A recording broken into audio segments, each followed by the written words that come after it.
नमस्कार, लोकतंत्र देख रहे हैं आप। मैं हूं आपके साथ नेहा दुबे। बांग्लादेश में एक बार फिर से उबाल है और ऐसे में यहां इस्कॉन पुंडरीक धाम के अध्यक्ष चिन्मय कृष्णदास को गिरफ्तार किए जाने के बाद जमकर बवाल हो रहा है। गिरफ्तारी के खिलाफ हिंदू समाज के लोग सड़कों पर उतर आए हैं और हिंदू समाज के लोग चिन्मय कृष्णदास को रिहा करने की मांग कर रहे हैं। हिंदुओं के विरोध प्रदर्शन के खिलाफ बीएनपी और जमीयत के कार्यकर्ता भी सड़क पर उतर गए हैं। इसके बाद देखते ही देखते ये विरोध प्रदर्शन और ज्यादा हिंसक होता गया। हिंसा में 50 से ज्यादा लोग जो हैं वो बुरी तरह से घायल हो गए हैं। भारत के विदेश मंत्रालय ने ये मुद्दा बांग्लादेश के सामने उठाया और हिंदुओं की सुरक्षा की मांग की है।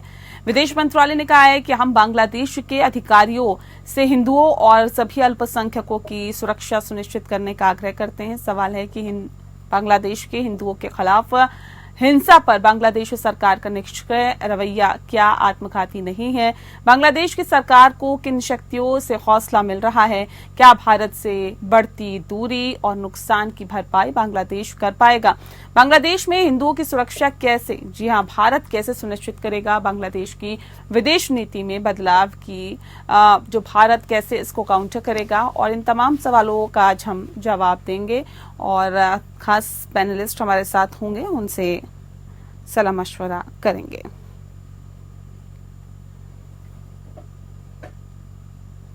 तो बता दें आपको कि बांग्लादेश के हिंदुओं के खिलाफ हिंसा पर बांग्लादेश सरकार का निष्क्रिय रवैया क्या आत्मघाती नहीं है? एक बड़ा सवाल है। बांग्लादेश की सरकार को किन शक्तियों से हौसला मिल रहा है? क्या भारत से बढ़ती दूरी और नुकसान की भरपाई बांग्लादेश कर पाएगा? तो बांग्लादेश में हिंदुओं की सुरक्षा कैसे सुनिश्चित हो, भारत कैसे सुनिश्चित करेगा? और बांग्लादेश की विदेश नीति में बदलाव को भारत कैसे काउंटर करेगा? इन तमाम सवालों के जवाब हम देंगे।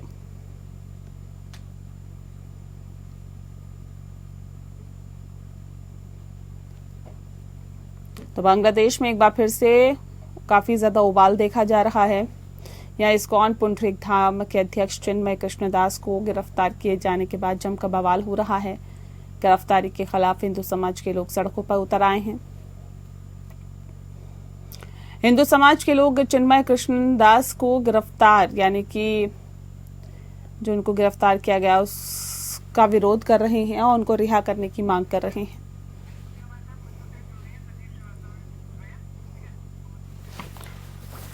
और चले इस विषय पर तफसील से चर्चा करेंगे। खास मेहमान हमारे साथ मौजूद है, उनसे आपका परिचय करा देते हैं। इस वक्त हमारे साथ मंजू सेठ जी हैं, पूर्व राजनयिक हैं, और संजीव श्रीवास्तव जी हमारे साथ जुड़ गए हैं, सामरिक मामलों की जानकार हैं। आप दोनों का बहुत बहुत स्वागत है। इस खास कार्यक्रम की शुरुआत मंजू सेठ जी आपके साथ करते हैं। सर, मैम, ये जो बांग्लादेश में हिंदुओं पर अत्याचार हो रहा है, इसे किस तरह से देखती हैं आप? एक बार फिर से वही जो मसला है एक बार फिर से गर्म हो गया है। ये बिल्कुल एक अनफॉर्चुनेट चीज है, लेकिन हम देख रहे हैं ये पार्ट ऑफ अ पैटर्न ऐसे लग रहा है। जब से ये इंटरिम सरकार आई है उस वक्त भी उन्होंने टारगेट किया था माइनॉरिटीज को, उनके टेम्पल्स को और डेटीज को, खासकर हिंदुओं को काफी ज्यादा टारगेट किया गया, लोगों को भी। और उनकी वहां की सरकार को जब हमने प्रोटेस्ट किया तो इंडिया ने, तो उन्होंने कहा कि ये तो पॉलिटिकल मोटिव है, रिलीजियस नहीं है। लेकिन स्पेशली जाके मंदिरों को मारना, ये पॉलिटिकल कैसे हुआ? मंदिरों को तोड़ना, तो ये तो बिल्कुल ही एक ऐसे एक्सक्यूज की बात है। तो हम जो अब हुआ है, ये जो हिंदू प्रीस्ट को इन्होंने अरेस्ट कर दिया पीसफुल प्रोटेस्ट के लिए, ये एक बिल्कुल ही ट्रैजिक भी है और अब्सर्ड भी है, अजीब भी है कि ऐसे आपने जो और लोग जो उनको मार रहे हैं, हिंदुओं को जो टारगेट कर रहे हैं, उनके अगेंस्ट तो कोई एक्शन नहीं लिया। ये पीसफुल प्रोटेस्ट कर रहे थे, डिमांडिंग कि हिंदुओं को और माइनॉरिटीज को सुरक्षा दी जाए। उनको आप अरेस्ट कर रहे हैं क्योंकि वो कोई पता नहीं क्या कह रहे, फ्लैग को डिसरिस्पेक्ट किया। बट मुझे उम्मीद ऐसे लगता नहीं कि ऐसा हुआ होगा, बट कह नहीं सकते। लेकिन ये चार्जेस अपने कोई भी लगा सकते हैं अरेस्ट करने के लिए। और खासकर हिंदुओं को जो ये कर रहे हैं, ये टारगेट कर रहे हैं, माइनॉरिटीज को टारगेट कर रहे हैं। और हाल ही में खबर भी आई है कि सेक्युलरिज्म को भी निकालना चाहते हैं वो अपने कॉन्स्टिट्यूशन से, द वर्ड सेक्युलरिज्म। तो ये बिल्कुल इस्लामिसाइजेशन हो रही है, इस्लामिस्ट कंट्री की तरफ इनका पूरा रुख बन गया है बांग्लादेश का। और साथ ही में पाकिस्तान के साथ भी इन्होंने बहुत ही स्ट्रॉन्ग रिलेशनशिप एक बना लिया है। और बनाने जा रहे हैं, और आगे भी हमारी पॉलिसी डिफेंस भी है, और हर एक चीज में, ट्रेड में, डिफेंस में, और मैरीटाइम कनेक्टिविटी भी डायरेक्ट वहां से अब बोट्स आएंगी। पहले कार्गो श्रीलंका के थ्रू ऑफलोड होके फिर आता था। और साथ ही में अब वो बिल्कुल ये उनको जो जो जिन्ना थे वो कह रहे हैं उनका एनिवर्सरी और उनको हम वो करेंगे, और उन्होंने मीटिंग भी होल्ड की प्रेस क्लब में कि उनको ऑनर करेंगे जिन्ना को, वो हमारे फादर ऑफ द नेशन है। हिस्ट्री को भी बदलने की कोशिश हो रही है, और वहाँ का इस्लामिस्ट जो ऑर्गेनाइजेशन हैं वो इस वक्त बिल्कुल इनको जो मोहम्मद यूनुस की जो सरकार है, मुझे लग रहा है उसका पूरा हर एक्शन कई और लोग कंट्रोल कर रहे हैं, क्योंकि वो मोहम्मद यूनुस काफी मतलब अपने आप मुझे नहीं लग रहा है कि ये साथ कोई, वो तो बिल्कुल एक बहुत ही कहते हैं मॉडर्न और बाहर अमेरिका में आने जाने वाले और नोबेल लॉरियट हैं, तो बहुत ही बैलेंस्ड हैं। लेकिन मुझे लग रहा है उनको थोड़ा सा जैसे कंट्रोल किया जा रहा है, और उनके हाथ में कुछ भी नहीं। ठीक है, तो ये बहुत ही ट्रैजिक इंसिडेंट है। ठीक है संजीव जी, देखिए ये जो प्रदर्शन है ये देखते ही देखते हिंसक हो गया, और हिंसा में 50 से ज्यादा लोग बुरी तरह से जख्मी हो गए हैं, घायल हो गए हैं। इसे किस तरह से देखते हैं आप, क्योंकि ये पूरा जो मामला है वो हिंसक तौर पर आगे बढ़ता हुआ दिखाई दे रहा है। एक सामरिक मामलों के जानकार होने के नाते कैसे इसे देखते हैं सर? बात इस पर रूप से दिखती है कि जो कट्टरपंथी ताकतें हैं, जो इस्लामिस्ट जिहादी अतिवादी आतंकपरस्त ताकतें हैं, वो लगातार अपना जो दबदबा है वो बढ़ाती जा रही हैं। और ये जो बांग्लादेश की अंतरिम सरकार है वो ऐसे कट्टरपंथियों के दबाव में आकर के कार्य कर रही है, और वो जाहिर है कि अब पक्षपातपूर्ण तरीके से भी उसका जो व्यवहार है वो दिखाई देता है। हालांकि सतही तौर पर मोहम्मद यूनुस अनेक तरीके की बातें करते हैं कि वो माइनॉरिटीज को प्रोटेक्ट करेंगे और हिंदुओं पर हमले नहीं होने देंगे, लेकिन ये जुबानी बातें हैं। जहां तक एक्शंस लेने की बात है तो उन्होंने एक्शंस लेकर के नहीं दिखाए हैं। रादर अब उनकी जो पार्टी की तरफ से अनेक ऐसे जो और ये जो अंतरिम सरकार बनी है, जाहिर है कि उनकी अंतरिम सरकार की तरफ से जो बांग्लादेश की विपक्षी पार्टीज के संदर्भ में ऐसे अनेक एक्शंस लिए गए हैं, जिससे कि ये पता चलता है कि ये जो सरकार है वो पक्षपातपूर्ण तरीके से कार्य कर रही है। जाहिर है कि ये जो सरकार है अंतरिम सरकार है, ये निर्वाचित सरकार नहीं है। ये कुछ दिनों के लिए ये बैठी हुई सरकार है, लेकिन जिस तरीके का इसका अप्रोच दिखाई देता है, ऐसे में ये स्पष्ट रूप से दिखता है कि ये कट्टरपंथियों के दबाव में आके काम कर रही है। जमात इस्लामी बांग्लादेश पर जिस तरीके से प्रतिबंध हटाया गया, उसके एक छात्र संगठन जिसकी की एक बड़ी भूमिका जो हाल के समय में छात्र आंदोलन की आड़ में जो हिंसा, उपद्रव, अराजकता, उत्पात हुआ, उसमें इस्लामिक छात्र शिविर की एक बड़ी भूमिका रही। और उसके साथ ही साथ अल अंसार बांग्ला टीम के मुखिया जसीमुद्दीन रहमानी, जो कि अलकायदा से संबंधित एक आतंकी है, उसको छोड़ दिया गया। वहीं दूसरी तरफ अवामी लीग के समर्थकों के ऊपर बड़े जो है अत्याचार किए जा रहे हैं। शेख हसीना का डिप्लोमेटिक पासपोर्ट भी रद्द कर दिया गया है। अब उनके प्रत्यर्पण की मांग जो वहां से उठने लगी है, तो ये इससे स्पष्ट है कि ये जो सरकार है ये निष्पक्ष रूप से कार्य नहीं कर रही है, और ये सरकार कट्टरपंथियों के दबाव में आकर के कार्य कर रही है। और नया जी, इसमें कोई दो राय नहीं है कि हाल के समय का जो बांग्लादेश में जो उठा पटक हुई, जो वहाँ से सत्ता में एक अचानक हिंसात्मक तरीके से परिवर्तन किया गया, शेख हसीना की सरकार को अपदस्थ कर दिया गया, उनको देश छोड़ करके भागना पड़ा, ये जो सारा जो वहाँ पर जो घटनाक्रम हुआ है वो गहरी साजिश का हिस्सा है। और जिसमें कि बांग्लादेश के जो, जैसे कि मैंने कहा कि वहाँ पे जो कट्टरपंथी ताकतें हैं, रेडिकल इस्लामिस्ट जिहादी आतंकपरस्त जो ताकतें हैं, उनका उसमें हाथ है। और पाकिस्तान की खुफिया एजेंसी ISI की इसमें पूरी भूमिका दिखाई देती है। और इसमें जाहिर है कि विश्व की जो बड़ी महाशक्तियों की शह भी रही है, जिसकी की वजह से बांग्लादेश में एक कट्टरपंथी इस तरीके का कार्य करने में सफल हुए हैं।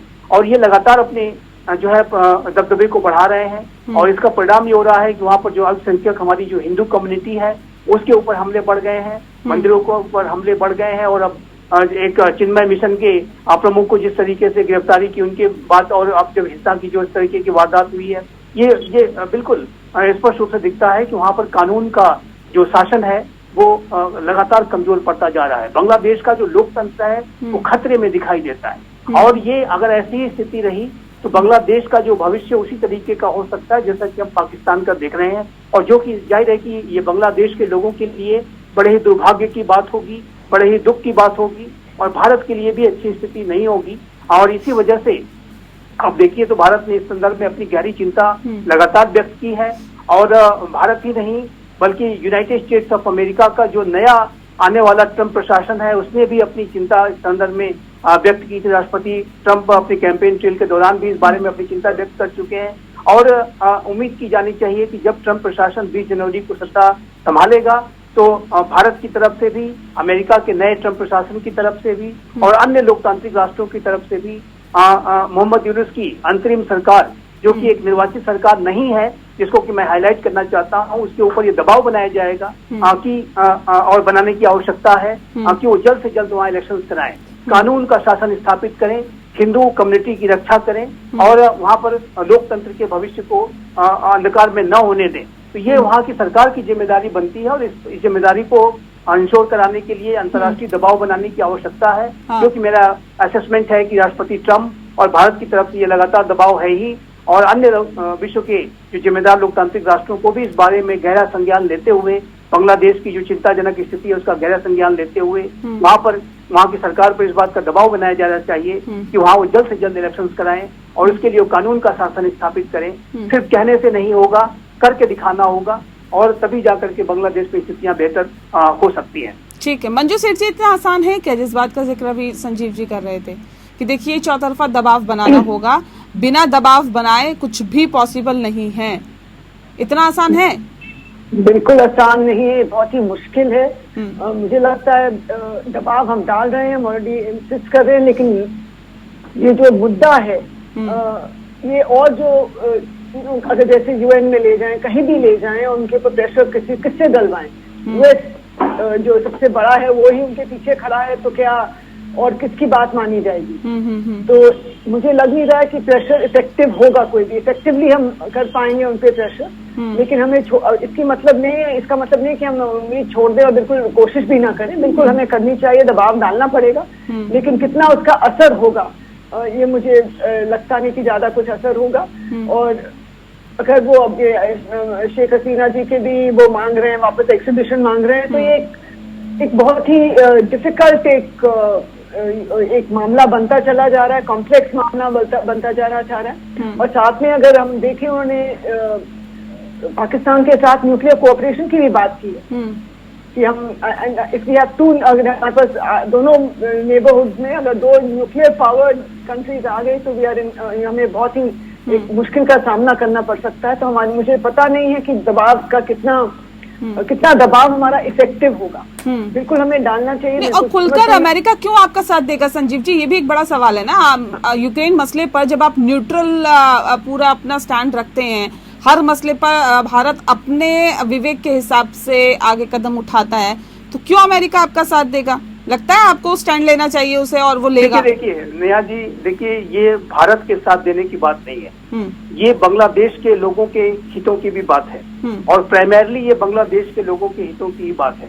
भारत निसंदेह इससे चिंतित है और भारत ये नहीं देखना चाहेगा कि बांग्लादेश में जहाँ का शासन है वो कट्टरपंथियों के हाथों में चला जाए, वहां पर भी वैसा ही जो है सिनारियोस बन जाए जैसे कि पाकिस्तान में है। भारत ये नहीं देखना चाहेगा, लेकिन ये प्राइमरली बांग्लादेश के लोगों के हितों का प्रश्न है। और जहां तक अमेरिका की बात है तो बाइडेन प्रशासन निसंदेह उसकी एक कहीं न कहीं इच्छा दिखाई देती है। मैं विशेष रूप से यूनाइटेड स्टेट्स ऑफ अमेरिका के बाइडेन प्रशासन के दौरान वहां का जो डीप स्टेट है उसने निसंदेह उसमें अपनी एक भूमिका निभाई है और तभी जाकर के कट्टरपंथी सफल हो पाए। जो शेख हसीना एक व्हाइट मैन का जिक्र करती थी और हम सभी जानते हैं कि व्हाइट मैन, मैं नाम नहीं लेना चाहूंगा, लेकिन ये है कि इस तरीके के जो भी वहाँ के ट्रंप प्रशासन, बाइडेन प्रशासन के जो अधिकारी गण रहे हैं, जो वहाँ का डीप स्टेट है, उसने एक संदिग्ध भूमिका निभाई है, तभी जाकर के ये बांग्लादेश में ये जो नकारात्मक घटनाक्रम हुआ है शेख हसीना के विरुद्ध इतनी बड़ी साजिश हो पाई है। और वो जाहिर है कि जो व्हाइट मैन ने भी अपनी एक जो भूमिका है वो लगातार प्ले की है। बांग्लादेश शेख हसीना लगातार उसको ब्लेम करती है, और ये जो पूरा घटनाक्रम है वो उसके संदर्भ में बाइडेन प्रशासन का जो अप्रोच है वो शेख हसीना के विरुद्ध था, वो नकारात्मक था। लेकिन अब जब वहां पर सत्ता बदल रही है और ट्रंप प्रशासन का जो रुख है वो बाइडेन प्रशासन से भिन्न है। राष्ट्रपति ट्रंप आतंकवाद और अतिवाद के ऊपर कठोर नीतियां अपनाते हैं। हमने ये देखा था। नेहा जी, मैं अवश्य आपके दर्शकों को ये बताना चाहूंगा कि राष्ट्रपति ट्रंप के कार्यकाल के दौरान पिछले जो 2016 से 2020 का उनका जो शासन था, 17 से 21 तक का जो 21 जनवरी तक का जो शासन था, वो उसमें इस्लामिक स्टेट की जो फिजिकल टेरिटरी जो कि अबू बकर अल बगदादी ने रक्का और मोसुल में बना रखी थी, उसको राष्ट्रपति ट्रंप ने तबाह किया था। अबू बकर अल बगदादी को एक स्पेशल ऑपरेशन में मार गिराया था। पाकिस्तान को सारी आर्थिक मदद रोक दी थी। तो मेरा ऐसा मानना है कि बांग्लादेश के जो कट्टरपंथी है यदि वहाँ हावी होने की कोशिश करेंगे तो ट्रंप प्रशासन का जो रुख है वो बाइडेन प्रशासन से अलग होगा। और इसी वजह से मेरी ऐसी आशा है कि ट्रंप प्रशासन मोहम्मद यूनुस की सरकार के ऊपर एक दबाव बनाएगा कि वो इस तरीके की घटनाओं को वहाँ पे नहीं होने दें। और उन्होंने, राष्ट्रपति ट्रंप ने इस बात को कहा था अपनी कैंपेन ट्रेल के दौरान, यदि उनके आप बयान को देखें तो उन्होंने ये स्पष्ट रूप से कहा था कि ये मेरी वॉच में नहीं हो सकता था जो बांग्लादेश में हुआ है। बांग्लादेश में जो हो रहा है, यदि मैं राष्ट्रपति होता तो ये घटनाएं वहां न होती, ऐसा भी उन्होंने कहा था। तो इसी वजह से मेरा ऐसा मानना है कि ट्रंप प्रशासन के दौरान जो अमेरिका के डीप स्टेट के एलिमेंट्स हैं वो इस तरीके की गतिविधियां फ्री तरीके से नहीं कर पाएंगे कि जिसमें कि वो जो है किसी तरीके की ऐसी साजिश करेंगे जिसमें कि शेख हसीना को और भारत को और अधिक दिक्कतों का सामना करना पड़े। तो मेरी ऐसी उम्मीद है, अब देखना होगा कि ट्रंप प्रशासन अपनी कही गई बातों पर कितना अमल करके दिखाता है। लेकिन जो पिछला ट्रैक रिकॉर्ड रहा है राष्ट्रपति ट्रंप का, उस आधार पर ये आशा अवश्य की जा सकती है कि उनका जो सोच बांग्लादेश को लेकर के, वहाँ कट्टरपंथियों को लेकर के सख्त होगा। और जो कि आज समय की आवश्यकता है, भारत का रुख तो सख्त है ही, लेकिन मैं इतना अवश्य कहना चाहता हूं कि भारत का जहां तक बांग्लादेश के संदर्भ में नीतियों का प्रश्न है तो भारत बांग्लादेश के साथ अपने एंगेजमेंट्स बनाए रखेगा। और ये मूलतः बांग्लादेश की समस्या है और बांग्लादेश की समस्या और वहाँ के लोकतंत्र के भविष्य को अंधकार में न होने देने में भारत अपना जो बेस्ट कंट्रीब्यूशन है वो करेगा। अभी आप देखिए तो हमने शेख हसीना जी को मदद दी है। शेख हसीना जी अभी भारत में है और जी ठीक है सर, ठीक है। आपकी आवाज हम तक नहीं पहुंच पा रही सर, कुछ टेक्निकल फॉल्ट्स को दूर करने की कोशिश करते हैं। ठीक है, लेकिन मंजू जी, एक सवाल ये भी है कि देखिए बांग्लादेश के अंदर जो हिंदुओं के खिलाफ हिंसा पर बांग्लादेश सरकार का निष्क्रिय रवैया क्या आत्मघाती नहीं है? ये तो आत्मघाती रवैये से कहा जाएगा, क्या कहती हैं आप? हाँ बिल्कुल आत्मघाती है, बट किसके लिए आत्मघाती है? लोगों के लिए। तो वो तो उसकी आई थिंक ऐसे सिचुएशन में लोग तो बिल्कुल लास्ट प्रायोरिटी हो जाते हैं, जैसे जो हो रहा है वहां पे मुझे, और जैसे सारे इवेंट्स अनफोल्ड हुए हैं, मुझे लग रहा है कि लोगों की तो परवाह नहीं है वहां किसी को। उनको सबको सत्ता की परवाह है। और इसको कैसे, मुझे लग रहा है थोड़ा इनडायरेक्ट इंडिया को भी मैसेजिंग है और इसमें जरूर और शक्तियों का जो हाथ है वो अपना फायदा देख रहे हैं। और जैसे कहा गया था कि वो बेस इन्होंने नहीं दिया शेख हसीना जी ने उनको, तो वो बहुत ही उससे आई थिंक नाराज थे। और देशों में भी पहले भी उनका जो ट्रैक रिकॉर्ड रहा है यूएस डीप स्टेट का, हमने देखा है कि जहां भी उनके कोई भी उनके खिलाफ थोड़ा भी बात करता है या उनकी बात नहीं मानता है, खिलाफ ना भी करे, उनकी बात जो नहीं मानता है उसके अगेंस्ट वो जरूर एक्शन लेते हैं। और मुझे लग रहा है ये यहाँ पे भी ट्रू है, बांग्लादेश में भी। तो लोगों को उनको मतलब नहीं है। हमने इराक में देखा, सब जगह देखा, कोई उनको, अफगानिस्तान में देखा, लोगों से उनको क्या मतलब। वैसे ट्रैक रिकॉर्ड वो कहते हैं कि हमारा हम प्रो डेमोक्रेसी है, प्रो ह्यूमन राइट्स हैं, प्रो विमेन्स राइट्स हैं, लेकिन क्या अफगानिस्तान में क्या हुआ? यहाँ पे अब क्या हो रहा है? उनको कोई मतलब नहीं है ह्यूमन राइट्स वायलेशन हो रहे हैं या कुछ और चीज हो रही है। ये बहुत बड़ी एक दिक्कत है। और इंडिया भी उनकी हर एक बात नहीं मान रहे। बिल्कुल संजीव जी ने कहा, हम उनकी बात नहीं माने। हमने अपना एक इंडिविजुअल रहा अपनी इंडिविजुअल, और आपने कहा इंडिविजुअल हम अपना चॉइसेस मेक कर रहे हैं, तो वो उनको पसंद नहीं है। बिल्कुल पसंद नहीं है, क्योंकि वो सुपर पावर है, सबसे बड़ी पावर कहते हैं। हमारा दबदबा होना चाहिए, हमारी मांग जो हम कहते हैं हमारा माना जाए।